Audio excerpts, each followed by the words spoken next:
à Chaque soir une histoire. Aujourd'hui, je vais vous raconter le mari, le démon et le lièvre.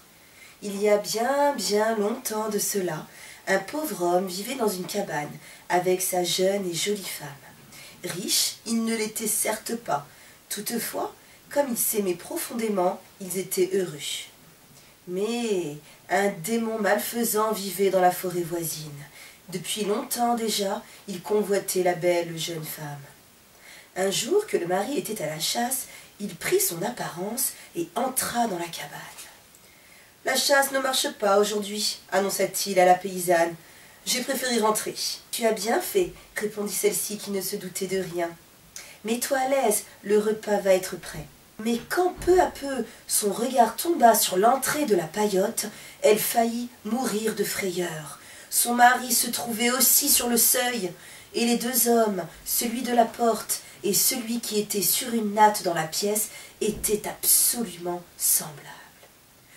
« Viens à moi, femme, dit l'homme de la porte, ne l'écoute pas. Et viens à moi, ordonna l'autre d'une voix identique, si bien que la pauvre femme ne put même pas savoir, en les entendant, qui était qui. « Ah, infortunée que je suis incapable de dire lequel des deux est mon mari, gémit-elle bouleversée. Mais tant que je n'en aurai pas le cœur net, je ne veux avoir affaire ni à l'un ni à l'autre. » Elle fit part de cette décision aux deux hommes et s'enferma dans sa chambre.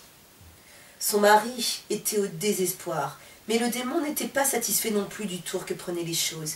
Il finit donc par suggérer. Nous allons sortir et demander au premier que nous rencontrerons de nous départager. Le gagnant reviendra ici, et le perdant disparaîtra à jamais.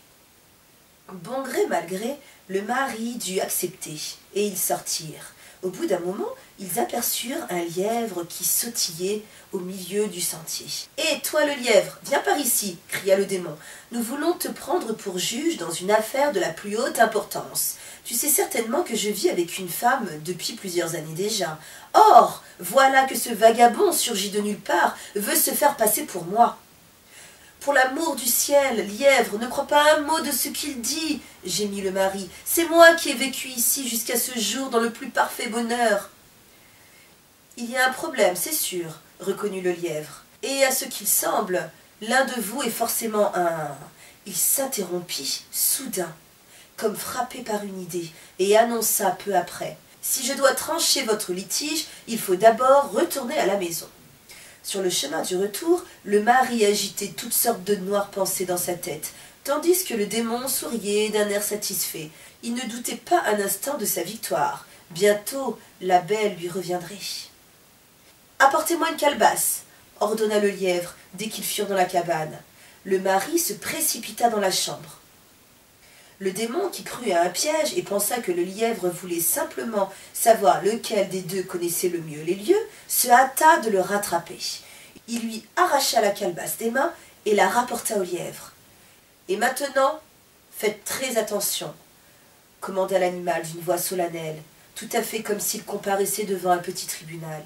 « Celui de vous deux qui sera capable de se faire assez petit pour entrer dans cette calebasse, je le tiendrai pour le vrai mari qui aime cette femme. » L'homme courba la tête et versa des larmes amères. « Jamais, jamais je ne pourrai faire une chose pareille, » sanglota-t-il. Le démon, lui, clama d'une voix triomphante. « Pour moi, ce sera un jeu d'enfant. »« Vraiment, » répliqua le lièvre, « facile à dire, mais peux-tu le faire ?»« Et comment ?» cria le démon, fier de ses pouvoirs.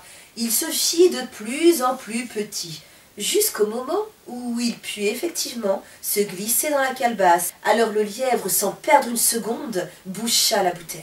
« Espèce d'idiot !» cria-t-il. « Depuis quand un simple mortel est-il capable de se rapetisser ?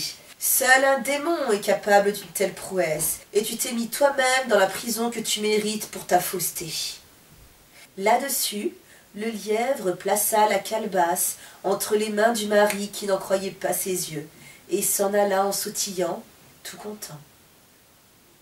Voilà les enfants, l'histoire du soir est terminée. Moi, je vais me coucher. À demain les loulous, faites de beaux rêves.